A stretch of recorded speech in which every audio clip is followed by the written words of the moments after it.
All right, shalom. Welcome back. We're at book 5 of the Sermons of Peter. We'll go ahead and get started. The next day, therefore, in Tyre, as we had agreed, I came to the quiet place, and there I found the rest, with some others also. Then I saluted them. But as I did not see Appion, I asked the reason for his not being present, and someone said that he had been unwell ever since last evening. Then, when I said that it was reasonable that we should immediately set out to visit him, almost all begged me first to discourse to them, and that then we could go see him. Therefore, as all were of one opinion, I proceeded to say, Yesterday, when I left off this, O friends, I confess that through much anxiety about the discussion that was to take place with Appion, I was not able to get any sleep. And while I was unable to sleep, I remembered a trick that I played upon him in Rome. It was this: from my boyhood, I, Clement, was a lover of truth and a seeker of things that are profitable for the soul, and spending my time in raising and refuting theories, but being unable to find anything perfect, through distress of mind I fell sick. And while I was confined to bed, Appion came to Rome, and being my father's friend, he lodged with me, and hearing that I was in bed, he came to me, as being not unacquainted with medicine, and inquired the cause of my being in bed. But I, being aware that the man exceedingly hated the Judeans, as also that he had written in many books against them, and that he had formed a friendship with this Simon, not through desire of learning, but because he knew that he was a Samaritan and a hater of the Judeans, and that he had come forth in opposition to the Judeans. Therefore he had formed an alliance with him, that he might learn something from him against the Judeans. I, knowing this before concerning Appion, as soon as he asked me the cause of my sickness, I answered pretendedly that I was suffering and distressed in my mind after the manner of young men. And to this he said, My son, speak freely as to a father. What is your soul's ailment? And when I and when I again groaned feignedly, as being ashamed to speak of love by means of silence, and down looking, I conveyed the impression of what I wished to intimate. But he, being persuaded that I was in love with a woman, said, There is nothing in life which does not admit of help. For indeed I myself, when I was young, being in love with a most accomplished woman, not only thought it impossible to obtain her, but did not even hope ever to address her. And yet, having fallen in with a certain Egyptian who was exceedingly well versed in magic, and having become his friend, I disclosed to him my love. And not only did he assist me in all that I wished, but honoring me more bountifully, he hesitated not to teach me an incantation by means of which I obtained her. And as soon as I had obtained her, by means of his secret instruction, being persuaded by the liberality of my teacher, I was cured of love. Whence, if you also suffer any such thing after the manner of men, use freedom with me with all security, for within 7 days I shall put you fully in possession of her. When I heard this, looking at the object I had in view, I said, Pardon me, that I do not altogether believe in the existence of magic, for I have already tried many who have made many promises and have deceived me. However, your undertaking influences me and leads me to hope. But when I think of the matter, I am afraid that the demons are sometimes not subject to the magicians with respect to the things that are commanded them. Then Appion said, Admit that I know more of these things than you do. However, that you may not think that there is nothing in what you have heard from me in reference to what you have said, I will tell you how the demons are under necessity to obey the magicians in the matters about which they are commanded. For as it is impossible for a soldier to contradict his general, and impossible for the generals themselves to disobey the king, if anyone oppose those sent over him, he is altogether deserving of punishment. So it is impossible for the demons not to serve the angels who are their generals. And when they are adjured by them, they yield trembling, well knowing that if they disobey, they shall be fully punished. But the angels also themselves, being adjured by the magicians, in the name of their ruler obey, lest being found guilty of disobedience, they be destroyed. For unless all things that are living and rational foresaw vengeance from the ruler, confusion would ensue, all revolting against one another. Then said I, Are those things correct then, which are spoken by poets and philosophers, that in Hades the souls of the wicked are judged and punished for their attempts, such as those of Ixion and Tantalus and Titius and Sisyphus and the daughters of Dananas, and as many others as have been impious here? And how, if these things are not so, is it possible that magic can subsist? Then he, having told me that these things are so in Hades, I asked him, why are not we ourselves afraid of magic being persuaded of the punishment in Hades for adultery? For I do not admit that it is a just thing to compel to adultery a woman who is unwilling, but if anyone will engage to persuade her, I am ready for that, besides confessing my thanks. Then Apion said, do you not think it is the same thing whether you obtain her by magic or by deceiving her with words? Then said I, not altogether the same, for these differ widely from one another. For he who constrains an unwilling woman by the force of magic subjects himself to the most terrible punishment, as having plotted against a chaste woman. But he who persuades her with words and puts the choice in her own power and will does not force her. And I am of opinion that he who has persuaded a woman will not suffer so great a punishment as he who forced her. Therefore, if you can persuade her, I shall be thankful to you when I have obtained her, but otherwise I had rather die than force her against her will. Then Apion, being really puzzled, said, what am I to say to you? For at one time, as one perturbed with love, you pray to obtain her, and anon, as if you loved her not, you make more account of your fear than your desire, and you think that if you can persuade her, you shall be blameless, as without sin, but obtaining her by the power of magic, you will incur punishment. But do you not know that it is the end of every action that is judged, the fact that it has been committed, and that no account is made of the means by which it has been effected? And if you commit adultery being enabled by magic, shall you be judged as having done wickedly, and if by persuasion you shall be absolved from sin in respect of the adultery? Then I said, on account of my love, there is a necessity for me to choose one or the other of the means that are available to procure the object of my love, and I shall choose, as far as possible, to cajole her rather than to use magic. But neither is it easy to persuade her by flattery, for the woman is very much of a philosopher. Then Apion said, I am all the more hopeful to be able to persuade her as you wish, provided only we able to converse with her. That, I said, is impossible. Then Apion asked if it were possible to send a letter to her. Then I said, that indeed may be done. Then Apion said, this very night I shall write a paper on encomiums of adultery, which you shall get from me and dispatch to her, and I hope that she shall be persuaded and consent. Apion accordingly wrote the paper and gave it to me, and I thought of it this very night, and I remembered that fortunately I have it with me, along with other papers which I carry about with me. Having thus spoken, I showed the paper to those who were present, and read it to them as they wished to hear it. And having read it, I said, this, O men, is the instruction of the Greeks, affording a bountiful license to sin without fear. The paper was as follows. Anonymously, on account of the laws of foolish men, at the bidding of love, the firstborn of all, salutation. I know that you are devoted to philosophy, and for the sake of virtue you affect the life of the noble. But who are nobler than the gods among all, and philosophers among men?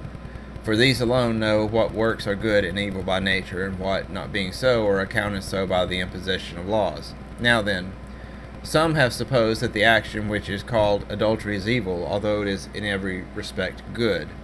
For it is by the appointment of Eros for the increase of life, and Eros is the eldest of the gods. For without Eros there can be no mingling or generation, either of elements or gods or men or irrational animals or anything else, for we are instruments of Eros.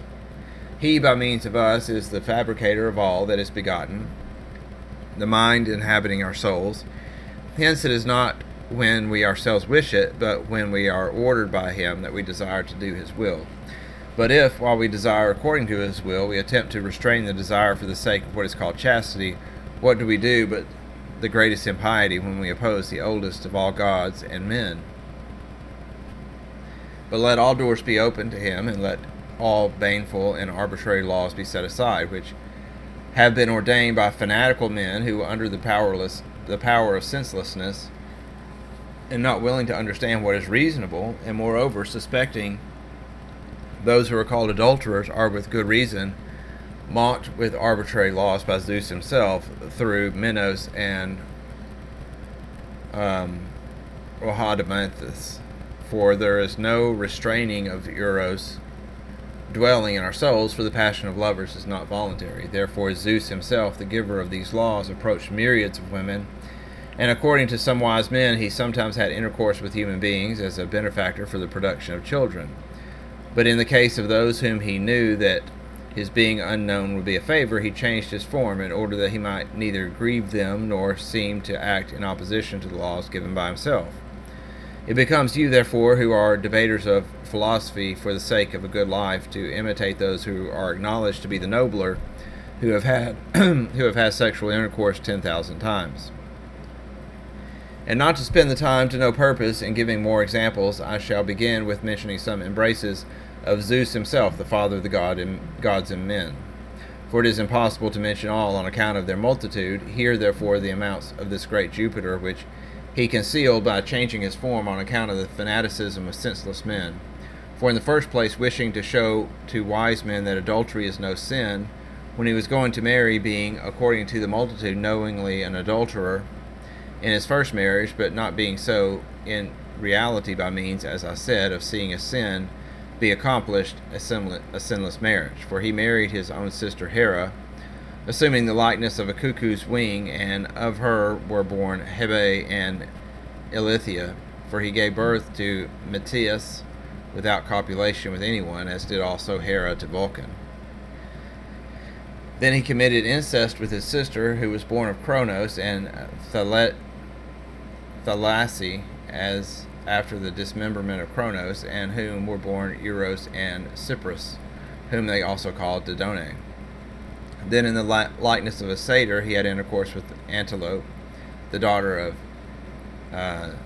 Nicetus, of whom were born Amphion and Zethus, and he embraced Alchemy, the wife of Amphitryon, in the form of her husband Amphitryon, of whom was born Hercules, and changed into an eagle and approached Aegina, the daughter of Asclepius, of whom Alecus was born, and the form of a bear he lay with Amathea, the daughter of Phocus, and in a golden shower he fell upon Danae, the daughter of Acrisius, of whom sprang Pegasus, or Perseus.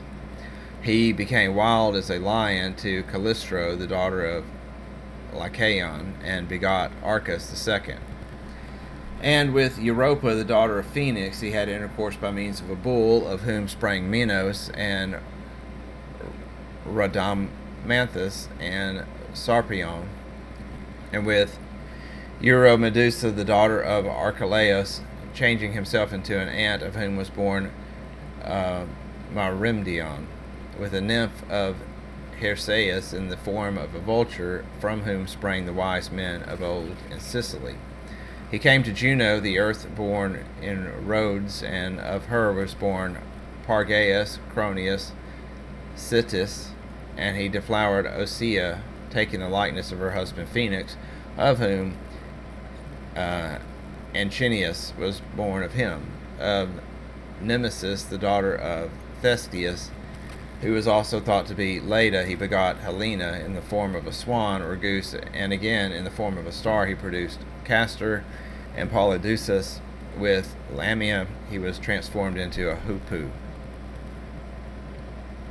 In the likeness of a shepherd he made Menusine, the mother of the Muses. Setting himself on fire, he married Selene, the daughter of Cadmus, of whom he begot Dionysus. In the likeness of a dragon he deflowered his daughter Persephone, thought to be the wife of his brother Pluto. He had intercourse with many other women without undergoing any change in his form, for the husbands had no ill will to him as if it were a sin, but knew well that in associating with their wives he bountifully produced children for them, bestowing upon them the Hermenes, the Apollos, the Dionysi, the Endymions, and others whom we have spoken of, most excellent in beauty, through his fatherhood.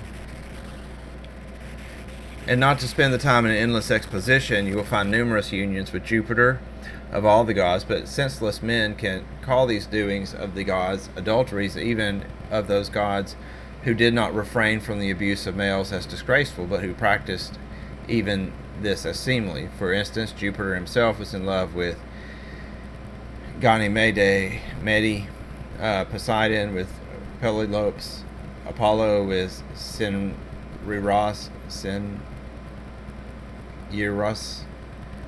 Zacynthus, Hyacinthus, Phorbus, Hylas, Admetus, Cyperius, Amyclus, Triolus, Branchus, and the Timnian, Perus, the Potnian, Orpheus, Dionysus with Leonis, Amphelus, Hymenaeus, Hermaphotes, Achilles, Asclepius, and Hippolytus, and Hephaestus with Pelus, Pan with Daphnis, Hermes with Perseus, Chrysius, Thais, Odrius, Hercules with Abderus, Dryops, Jocastus,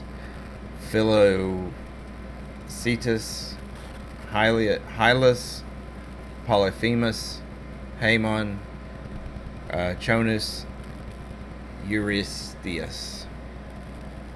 Thus I have in part set before you the amours of all the more noted gods, beloved, that you may know that fanaticism respecting the thing is confined to senseless men. Therefore they are mortal and spend their lives sadly, because through their zeal they proclaim those things to be evil which the gods esteem as excellent. Therefore for the future you will be blessed, imitating the gods and not men, for men, seeing you preserving that which is thought to be chastity on account of what they themselves feel, praise you indeed, but do not help you. But the gods, seeing you like unto themselves, will both praise and help. For reckon to me how many mistresses they have rewarded, some of whom they have placed among the stars, and of some they have blessed both the children and the associates.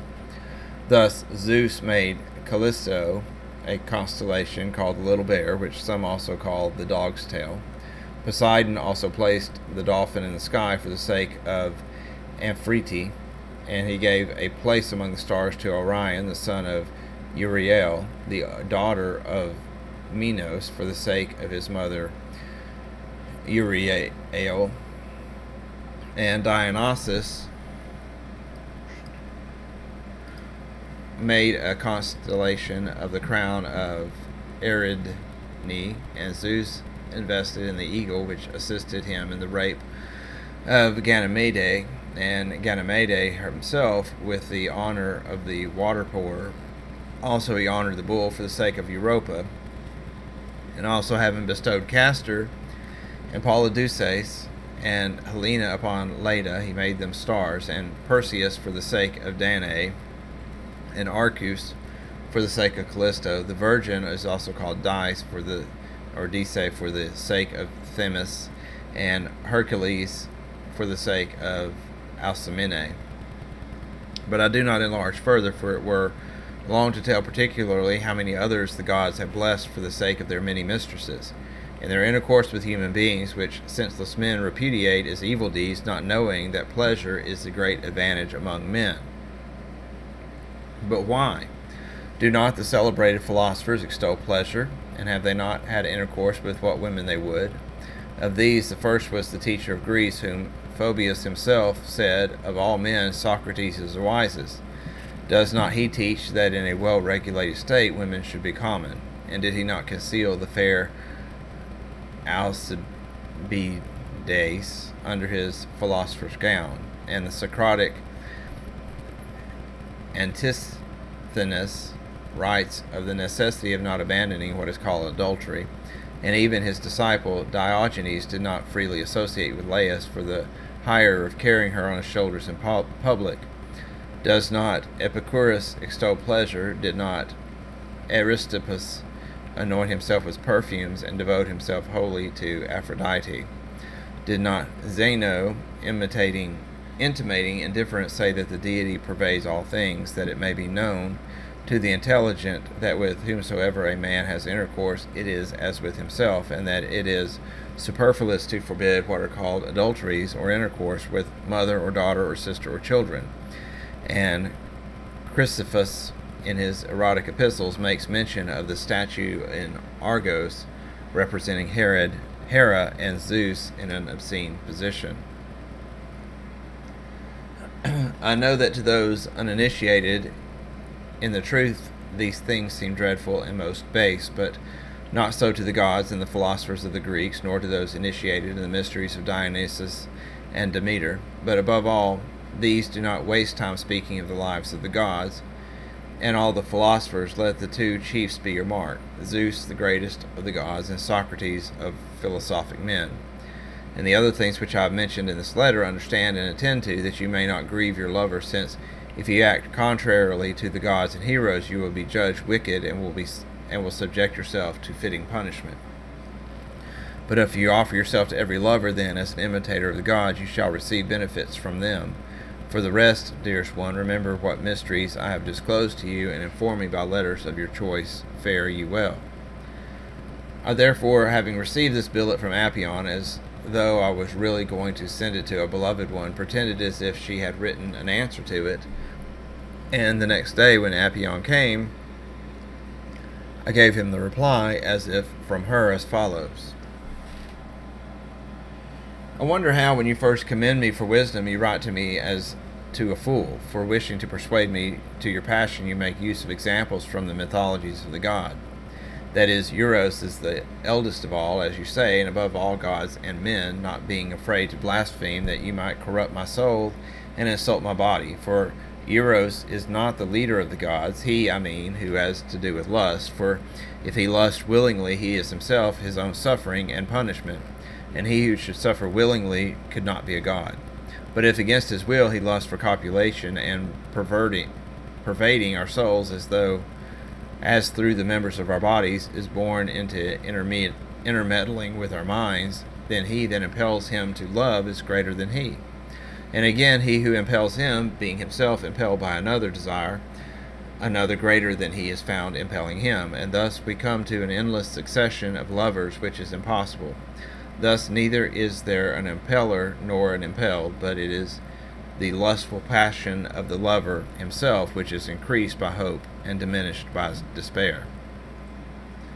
But those who will not subdue base lust belie the gods, that by representing the gods at first doing the things which they do, they may be set free to blame. For if those who are called gods committed adulteries for the sake of begetting children, and not through licentiousness, why did they also debauch males? But it is said that they complimented their mistresses by making them stars. Therefore before this they were no stars, until such time as, by reason of wantonness, the heavens were adorned with stars by adulterers. And how is it that the children of those who have been made stars are punished in Hades? Atlas loaded, Tantalus tortured with thirst, Sisyphus pushing a stone, Titius thrust through the bowels, Ixion continually rolled round a wheel. How is it these divine lovers made stars of the women whom they defiled, but gave no such grace to these? They were not gods then, but representations of tyrants. For a certain tomb is known among the Caucasian mountains, not in heaven but in earth, and that is of Kronos, a barbarous man and devourer of children. Further, the tomb of the licentious Zeus, so famed in story, who in like manner devoured his own daughter Metis, to be seen in Crete, and those of Pluto and Poseidon and Archerusian lake, and that of Helios in Ostra, and of Selene in Caere, of Hermes in Hermopolis, of Eris in Thrace, of Aphrodite in Cyprus, of Dionysus in Thebes, and of the rest in other places. At all events, the tombs are shown of those that I have named, for they were men, and in respect of those things wicked men and magicians. For else they should not have become despots, I mean Zeus, renowned in story, and Dionysus, but that by changing their forms they prevailed over whom they pleased for whatever purpose they designed. But if we must emulate their lives, let us imitate not only their adulteries, but also their banquets. For Cronos devoured his own children, and Zeus in like manner his own daughter. And what must I say? Pelops served as a supper for all the gods. Wherefore let us also before unhallowed marriages perpetuate a supper like that of the gods, for thus supper would be worthy of the marriages. But this you would never consent to, no more will I to adulteries.